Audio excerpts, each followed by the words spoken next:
Ready. All right.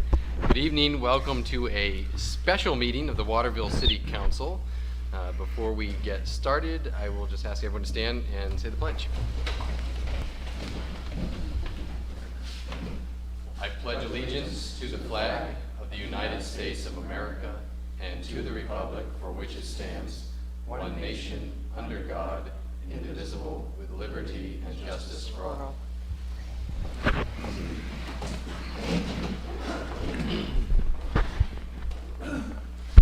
And we're moving right along here. First up on the agenda, we have Order 180-2020. An order providing for acceptance of FAA Airport Improvement Program grant and issuance of notice to proceed. Be it hereby ordered by the Waterville City Council acting as municipal officers that the city manager and city solicitor be authorized to sign and accept a grant award from the FAA in the amount of $332,128 on behalf of the city as the airport sponsor. Be it further ordered that the airport manager be authorized to expend said funds from the grant to complete pavement preservation project 3-23-0047-25-2020 at the Waterville Robert Lafleur Airport. Be it further ordered that the airport manager be authorized to issue a notice to proceed to J.J. Cunningham, selected in a competitive bidding process to complete the project. Move to adopt. Second. Is there any discussion? Michael? The reason this is on the agenda tonight is we have an August 28th deadline to respond to the federal government, letting them know we've accepted the grant. It takes 2 votes, so thank you for taking the first vote tonight. The second will be next week on the 18th. We don't have another meeting until September, so that's why it's important that we did this tonight. This is for crack sealing on the main runways and one of the small taxiways. So I think the pavement preservation name is a good description of what it's about. Preserve the existing pavement that we have. Okay. Any other discussion? And there's no local share. Great. I think we're good for a roll call. Council Morris? Yes. Councilor Oliveira? Yes. Councilor Mayu? Yes. Councilor Foss? Yes. Councilor Frankie? Yes. Councilor Thomas? Yes. The vote is 6 in favor and 0 opposed. Okay. Next is Order 181-2020. An order providing for acceptance and appropriation of 2020 Burn Justice Assistance Grant. Be it hereby ordered by the City Council of the City of Waterville acting as the municipal officers as follows: that the City Council hereby authorizes the acceptance of the 2020 Burn JAG in the amount of $12,522.90 from the Department of Justice, U.S. Bureau of Justice Assistance for law enforcement technology and equipment purchases. And as said grant has designated the Augusta Police Department as the administrator, the City Council authorizes the city manager to sign an interlocal agreement which is required to receive the JAG award. Be it further ordered that the 2020 Burn JAG in the amount of $12,522.90 be assigned to a police grant fund reserve line, and that the police chief be hereby authorized to expend said sum for the purposes noted in the attached memo. Move to adopt. Second. Discussion. This grant has an even tighter deadline for responding. We have to confirm this by August 19th. Takes 2 votes again. First vote tonight. On the 18th, hopefully you take your second vote. On the 19th, Chief Massey will chase City Attorney Bill Lee, because Bill Lee has to certify the votes, right, Chief? Yeah. And is this an annual? It is. It is an annual grant we get every year, this JAG grant. The money's important, which enables us to do things that we may not normally have money for. I don't know if you want to explain quickly what that is going to be used for. Over the years, we primarily... Chief, if you could come to the mic, Chief, thank you. Over the years, we primarily used this grant to replace technology, radios, communication equipment, is generally what we use it for. And we'll do that again this year. We'll be replacing some car radios and some portable radios for the officers. Great. Any questions or discussion? Seeing none, we'll go for a roll call, please. Counselor Morris? Yes. Counselor Oliveira? Yes. Counselor Mayu? Yes.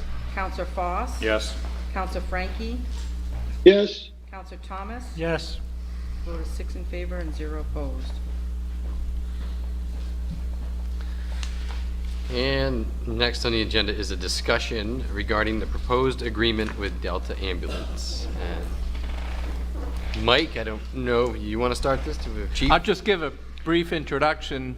Of course, this has been cooking for quite a long time, and I think the chief and I and the fire department study committee all agreed it would be very helpful to just have one meeting where no one's required to vote. Time for questions and plenty of time to look into this, all aspects of it.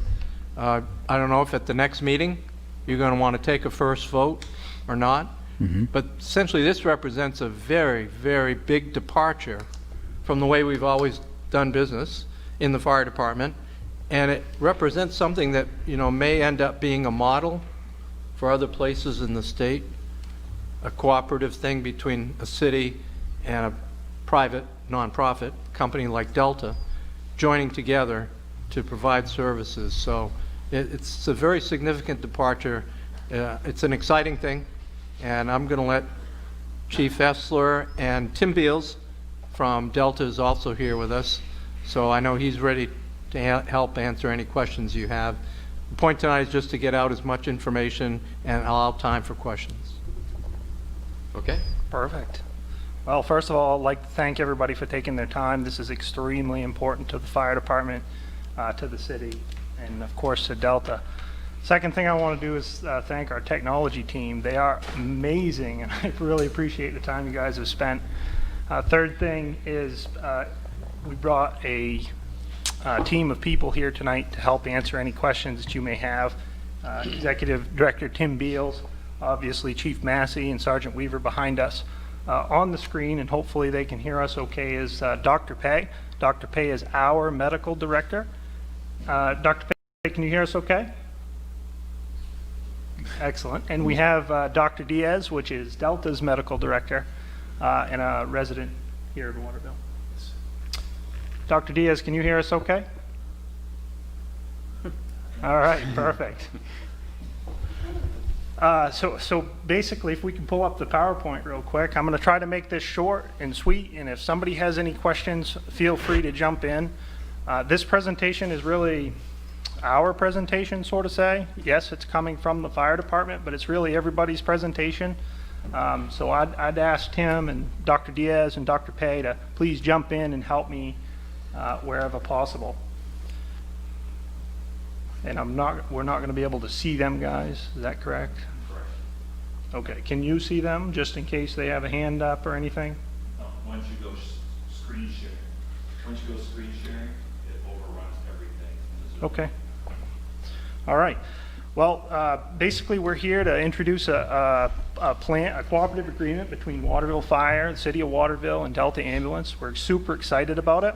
As you know, the fire departments and all city government is looking for ways to become more efficient, ways to improve our service, and if we can generate revenue or increase revenues along the way, we'll take it. This is a public-private partnership that could be a model for the state, and this so desperately helps the fire department achieve the staffing level that we really need. We really need some extra support at the fire department. Joel, is it okay if I run the clicker?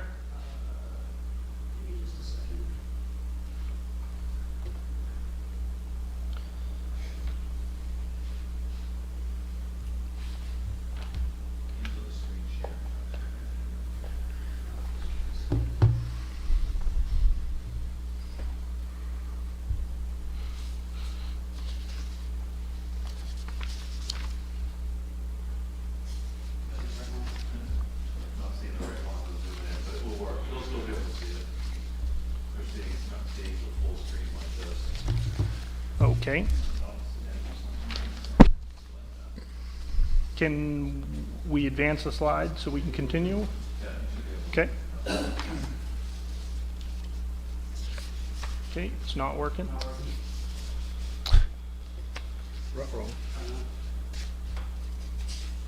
There we go.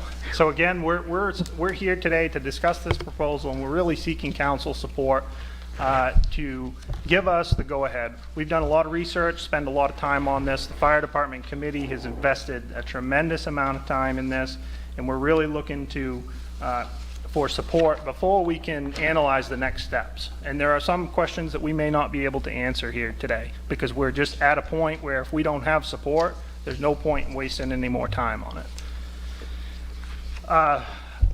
The graph there just shows some call volume from 1995 until today, and it just illustrates that EMS calls are on the rise here in the city of Waterville. What the graph fails to represent is the increase in fire prevention, code enforcement, fire safety education, fire alarm work, preparing for COVID, disinfecting, training, emergency operations. That's what this graph is missing. This is only reflective of emergency calls. This is my slide, and I wanted to put it up there because it's important to me that last time I did a presentation in front of the city, I made 3 commitments. One of them was that I was going to work with Delta Ambulance to support the community. This achieves that goal. The second one is we were going to do a more in-depth analysis, and the only position I'd like to change on that is the requirement for an independent study. I've spent at least 2 years looking at this, 10 years if you consider looking at fire-based EMS as a whole, and the last 6 months alongside Executive Director Beals, and I feel like any further monies spent on this is a waste of taxpayers' dollars. So that's where I'm at with that. The third one is emphasizing community involvement. I think that was achieved through our fire department study committee that the mayor had suggested long ago. And I believe it's going to be accomplished today. There's a lot of questions that people may have, and this is the opportunity to ask those questions, because this is a big deal. So before we get into the 2 phases that we're going to approve, we're going to talk about both phases. And it's important, I don't want to get into the weeds of operation here, but it's important that we understand from the moment that a person picks up the phone and dials 911 all the way to they receive a service in their dooryard, there is a very sophisticated system in the background that's functioning by our emergency medical dispatchers within our police department, and of course the Delta dispatchers that are actually going to track the movement of these ambulances. So there is a very, very sophisticated system. It's called emergency medical dispatch, and if anybody has any questions in regards to that, I am not the best person to answer them. The people behind me are the best people to answer those questions. So hearing none, I'm going to move on. In both phases, phase 1 and phase 2, the emergency calls throughout the city of Waterville will be distributed between 2 ambulances. The less serious calls will be handled without a paramedic. And our third ambulance, Waterville 5-9, will be in the backup capacity, which is what I originally proposed. We will not move out of the backup capacity. We will have a truck in reserve ready to go at all times.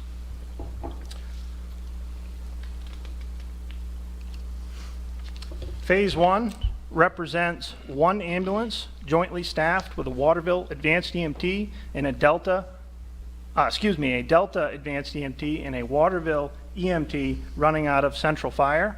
A second ambulance will be added up to Delta Ambulance at the Advanced EMT level, and in the background there will be a paramedic available to support both of those ambulances in a quick response vehicle. So phase 1 represents a cooperative agreement with 1 ambulance running out of Central Fire. Just know that a second ambulance will be at Delta to support this program. Phase 2, that second ambulance that's up to Delta will be brought down to Central Fire, where that will be jointly staffed. Again, a Waterville EMT, and ideally, our goal is to staff both trucks in phase 2 at the paramedic level. However, we're going to keep that as a goal because we need time to ensure that this is working, that this turns into a well-oiled machine before we guarantee it. So we want to just keep that as a goal and recognize that they may still be at the advanced EMT levels with a paramedic supporting them, but we want to leave it as an option. So Chief, just to be clear, what you're saying is these ambulances will be dedicated just to answering calls in Waterville? I think that's a very critical point that I may have missed here, but both of those ambulances will be dedicated to the city of Waterville. And Tim, you want to just elaborate on that just a little bit? Yeah, no, I don't, not much to elaborate on. Both, it's something that we haven't done in the past. As you may be familiar, our trucks at Delta have covered 16, 17 towns, and they moved wherever the calls were. This model is different in that those two trucks are dedicated to the city for 911 purposes. We've discussed there may be times when we use them for returns from the hospital to a local nursing home, but ideally they're 911 dedicated. So, and it's important that we note that these two ambulances will be dedicated to the city. We will still have a third in reserve as a backup unit. So when both of those are exhausted, we have a third ambulance available, plus the fleet at Delta to continue to provide services to the city. Okay.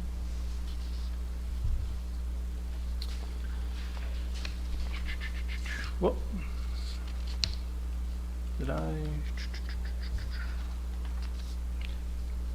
All right, so phase one operations, we've already talked about this. The biggest thing is we would be adding a per diem employee in phase one, okay? Phase two. I think you skipped us. Sorry, Chief. That phase one per diem, can you explain how you're going to fund that? Okay, so the revenue generated out of the ambulance transport is essentially going to pay for that per diem position. So there is no money necessarily needed up front because I already have a part-time line established. So basically, we will put that per diem employee in, and as the revenue comes in over a period of time, we will be using that revenue to offset the cost of that per diem employee. Okay. One of the key components here that I've noted is Rescue 1. So our current rescue vehicle will be taken out of service and moved downstairs. Now, what's important to note is there is a cost with operating our current rescue. Those costs are going to be offset by the costs of the ambulance. So we should become more efficient because the fuel money, the maintenance money, the money that we currently dedicate, including replacement costs to the rescue, are now going to be shifted to the ambulance, and we're no longer going to replace the rescue truck. Okay. Phase two, one of the major expenses here in phase two is the hiring of 3 additional career firefighters. And the cost of that is reflected in your handout. And again, we're going to shoot for July 1st of 2021 as the go live date. Again, that is a goal for us. Chief, in that July 2021, hopefully go live date, you'll have numbers to compare and contrast against as far as your projections and all that, right? Yes, so by that time, I should be able to come in here in March, April, and green light the next phase of this project. Okay. Based on, revenue that we're seeing, based on the performance of these trucks. And as we move into actually looking at the numbers, we have a cushion. We have a healthy cushion here, so there is almost very low, if any, risk here at all. Very low risk. Does that answer your question, Counselor? Thank you. Yep. So again, phase one adds per diem staff, and the reason why I've chosen per diem staff is because I need to attack the daytime call volume. So here reflected on this graph indicates the first arrow is 7 a.m., the last arrow is 7 p.m., and you can see that a majority of our call volume is occurring in between the hours of 7 a.m. and 7 p.m. So when I look at, where do I need staffing the most, it's Monday through Friday from 7 a.m. to 7 p.m., and that happens to be when our call force is at work. So if you ask me where do I want to apply the staffing first, it's to attack where the most call volume is, but also when the fire department is open for business. Code enforcement, fire education, all that stuff I talked about earlier. Okay. So the next slide in phase 1 just represents where we are today versus where we would be starting with a tentative start date of October 1st, if possible. Okay, we'd like to start a little bit earlier, but we'll say October 1st for the purpose of this discussion. The firefighters with the slash through them, that represents minimum staffing, meaning that that individual could call out sick, injury, or vacation. So at all times today, we have 4 people for minimum staffing. And if we implement phase 1, we would have 4 people plus a Delta employee plus a per diem, which significantly enhances current staffing. And I'll get to the realignment here in just a second about how phase 1 immediately benefits us. In phase 2, you can see that Central Fire has a significant more amount of staffing or manpower available to assist with functions like station cleaning, for example, or maintenance of equipment. This represents 6 firefighters when we're full staff, 5 firefighters when somebody calls in sick or on vacation, 1 per diem, and 2 Delta employees. And those Delta employees may be illustrated as blue, but they're going to become ours. They're going to become our department. They're going to become our brothers and sisters. They're going to be treated no differently. It doesn't matter what uniform they wear. They're going to be one of us. They're going to fall under the clinical supervision of Delta Ambulance, of course, and they're going to answer to Delta Ambulance on a regular basis, but daily operations, they would report to our supervisors at the building. So this is just like adding additional staffing without paying for them, honestly. I just wanted to quickly, and again, we're getting into the weeds of operations a bit, but I just wanted to show you that where we are today, we send 1 person out on an engine to handle a call on a regular basis, and we have 2 people assigned to our rescue truck. When we get to phase 2, if you look at the staffing that's assigned up there, every single truck in my department now has 2 people on it, so we double the efficiency of the department almost immediately. This is incredible. There's no other investment that I've seen in my career that will make a significant impact in fire protection as this one. Okay. Again, personnel are the key to enhancing services. You can buy any piece of equipment in the world, and if somebody's not there to run it, that equipment is good for nothing. Okay. And one of the things I really need to let the council know, so you have actual statistics, is since 1995, the Waterville Fire Department has seen a 28% reduction in staff, but a 58% increase in calls for service, not including the additional workload. So this essentially restores all of that staffing and then some, if we consider that the Delta employees are ours. The advantages are many. There are many advantages. I've listed a whole bunch more in your packet, so I'm not going to spend a whole lot of time there. And really, the next slide is really my thank you slide, because this has been everybody's presentation. There's been a tremendous amount of work, and this really couldn't have happened without our employees stepping to the plate, bringing ideas forward, both on the Waterville side and the Delta side, the supervisors, the officers, the operations team. They have been meeting, they've done, what, 5 meetings now, to try to filter through some of this stuff. We have no union issues. We have no Delta issues that we're aware of. They have come together because they want this. This is extremely beneficial for both parties, and we couldn't do it without them. The Fire Department Study Committee has been amazing. They have spent, in the beginning, every 2 weeks we were meeting on this. And as Mike informed me very early on in my career, that's a lot of meetings. And I definitely agree with him at this point. But, Committee Chair and Councilor Mike Morris has really, led the committee and led this drive forward.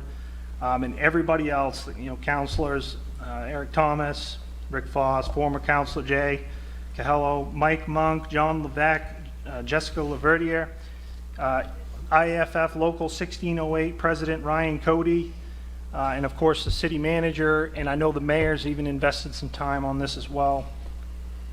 Our medical directors, and of course the police department, they definitely deserve some credit. And Tim, I know you want to talk about the board as well. Yeah, no, our board executive committee has reviewed the plan, and they've endorsed it and support it. So they've spent some time looking this over as well.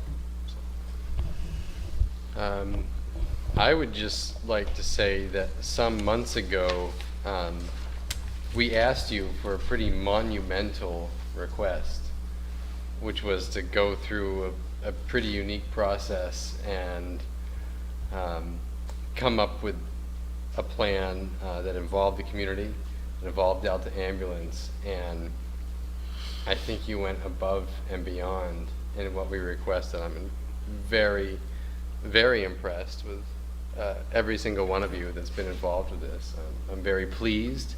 I think this is going to be good for the community. It certainly has my support. But just want to say thank you to every one of the individuals that was involved in this for all of the time and effort, because this is pretty unique. And I think if you pull this off, then this is going to be something that there's going to be a lot of people looking to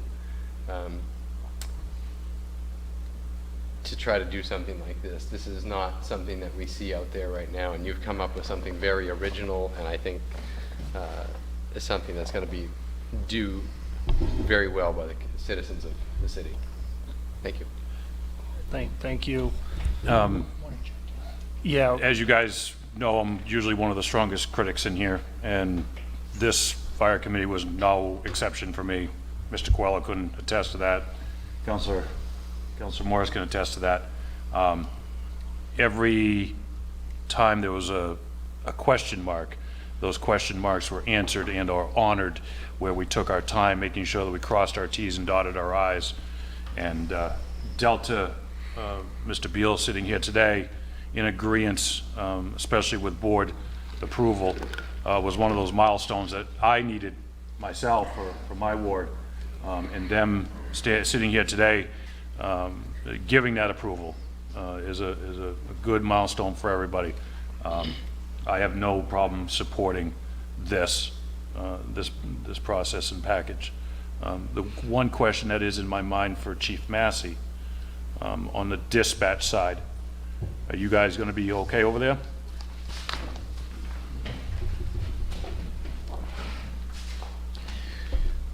Yes, we are. We've had ongoing discussions with the fire department, particularly with Chief Essler, as this partnership has moved forward, to make sure that we understand and anticipate the demands on the communication center in terms of infrastructure, which would include our technology, our equipment, our staffing.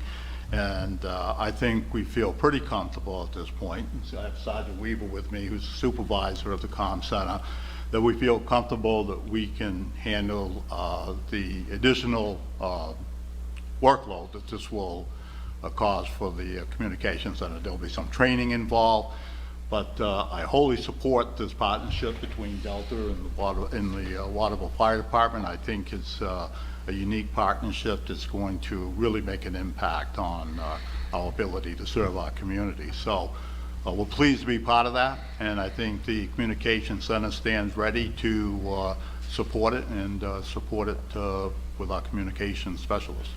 Awesome. Thank you.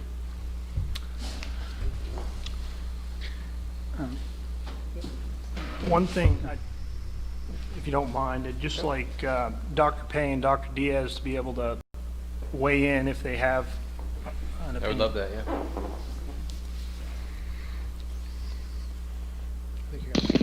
This is Steve Diaz. Can you hear me? Yes. So, I work for Delta as a medical director, but the other hat I wear is the chief medical officer for Maine General Health, overseeing all our outpatient practices and the medical staff. And so I'm pleased with this outcome as well, and I have no concerns about it. I think it'll work very, very well.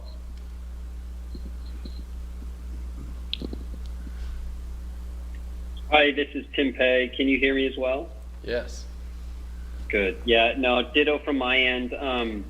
As the medical director for Waterville, I also am the regional medical director for Region 3, which is Kennebec and Somerset counties, as one of 6 different regional medical directors for Maine EMS. That's a role that Steve Diaz served before me.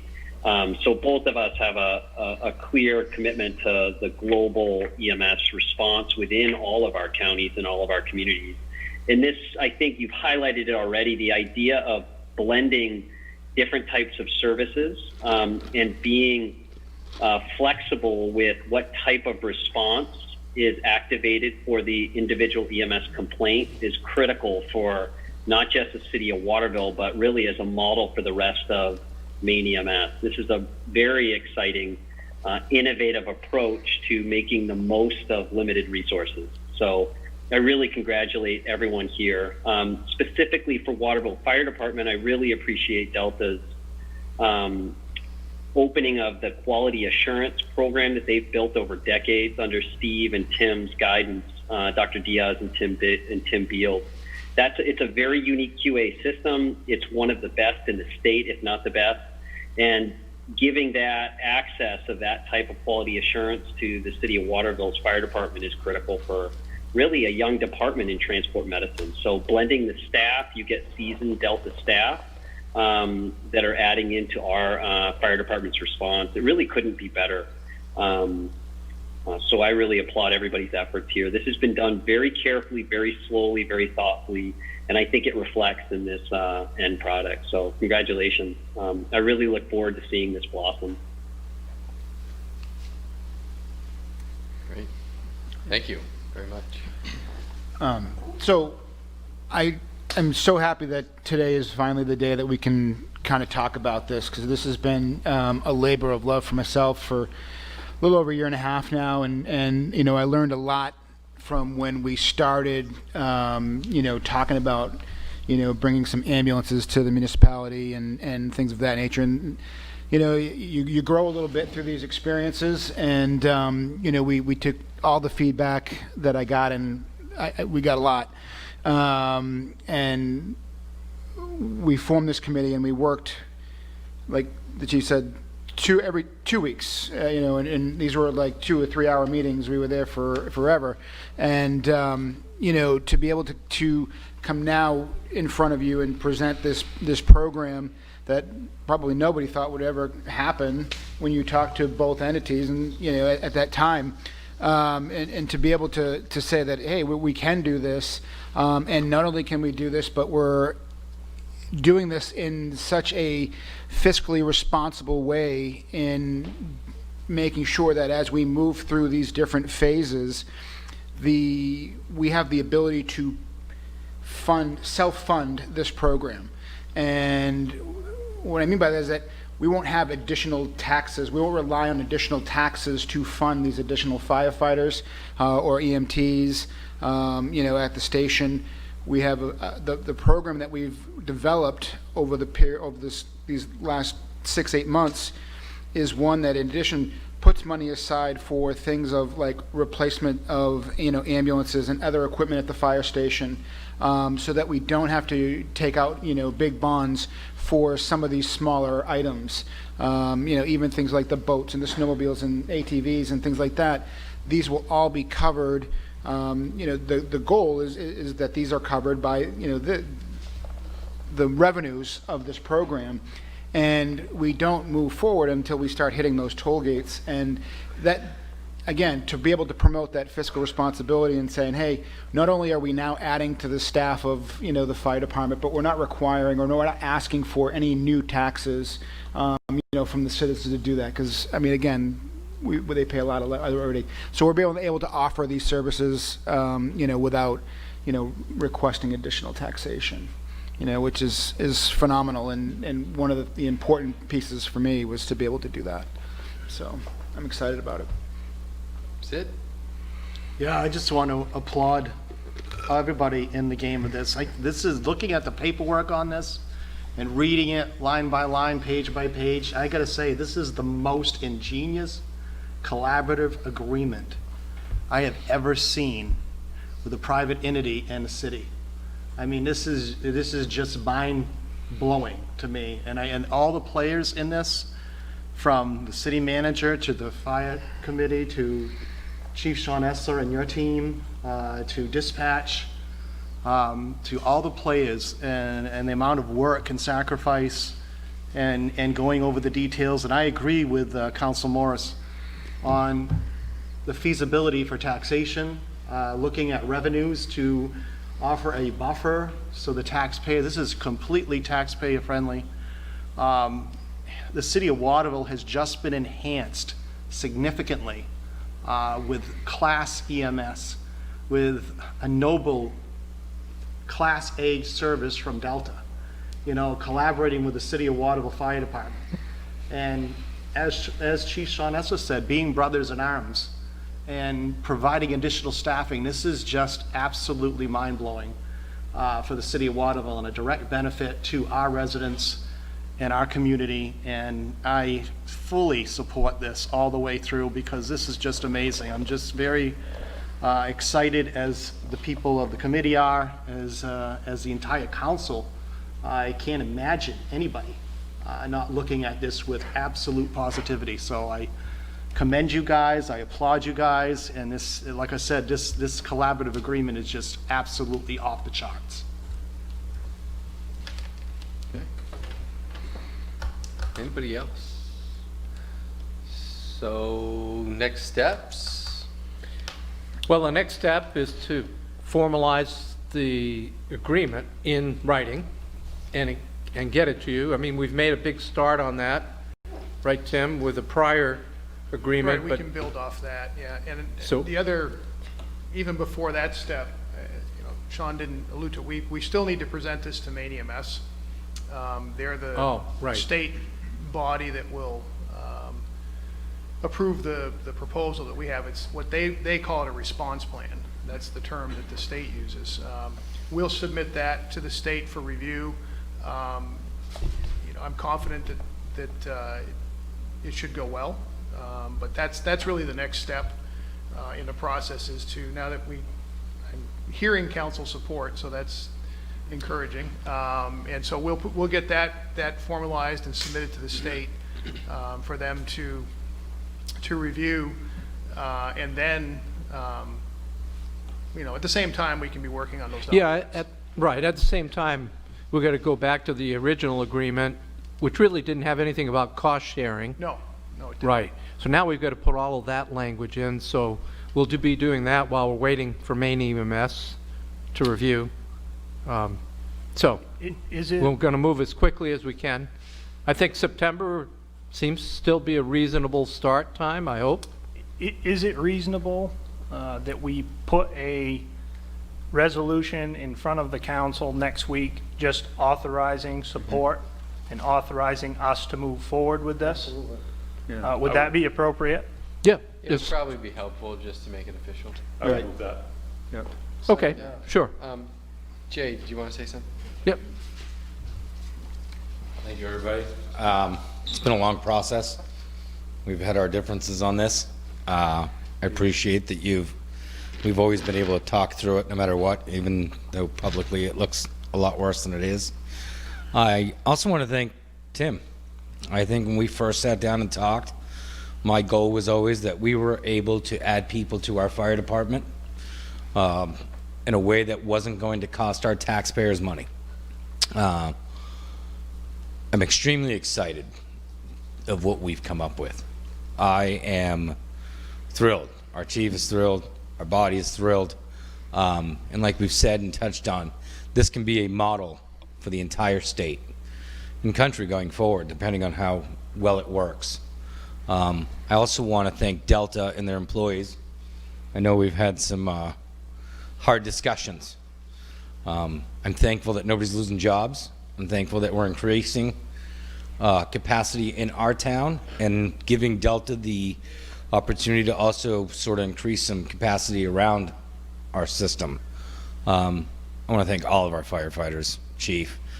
This has been an uphill battle, but it's one that's coming to fruition. I appreciate it. I'm really glad it's not going to cost us any more money. I'm glad that we're able to put money aside. I'm glad that our numbers are right where we thought they were. And I appreciate everyone involved for sticking it out. By the way, I fully support this.